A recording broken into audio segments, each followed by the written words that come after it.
All right, so here we go. Now, here's another issue amongst many issues that I have with this game, right?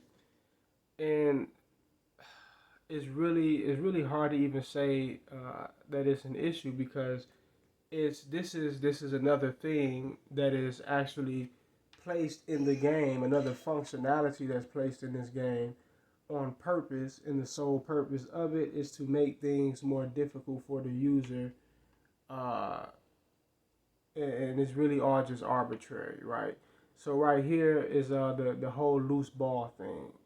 So a lot of times you would strip computer of the ball will come out somewhere somehow, and you'll be trying to track the ball down, you'll be trying to get it, and you won't be allowed to just pick it up, right? They'll force you to go into this animation where you're fumbling around, you're stumbling around or whatever, staggering, and you're missing the ball, you're trying to get it up, you're trying to pick it up, and they're not allowing you to pick it up because what they're doing is they're trying to make it to where a computer can get the ball back, right? And here's an example of that. So I stripped the ball from Giannis. The clock was winding down. It was like, let me see, 6 seconds on the clock, right? So I stripped the ball from Giannis, boom. 5 seconds on the clock. And, we're fumbling and bumbling the ball around.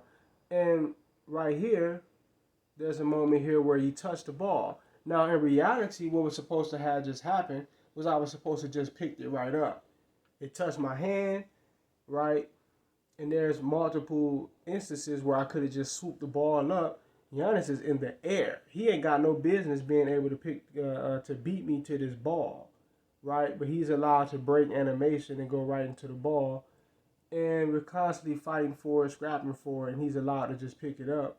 And then not only that, he just turns around.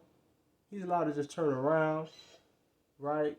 Take a step and get a shot up, smothered with defense once again, and actually make the shot before the clock runs down. With 1 second left on the clock, right?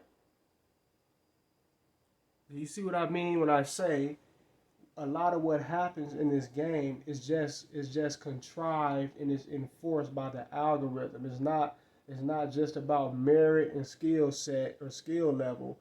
A lot of what goes on, a lot of what occurs here in this game, it's narrative. It's contrived. It's highly contrived.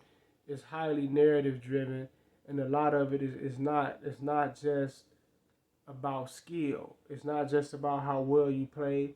It's not just about IQ. A lot of times the algorithm, they'll just cut right in and they'll make what they want to happen. Or they'll stop you from being able to do certain things. But the thing is done in a way where it, to the average person, it just looks normal. But in reality, it's programmed purposefully to cheat you, right? And to look normal while it's doing it. So and that's why you had this scenario right here where we're fighting for the ball. But then when you look at it, it's like, wait a minute, I should have just been allowed to pick the ball right up. There should not have been a fight, a war for it, right? Once his hand touched it, that was it. But anyway, man,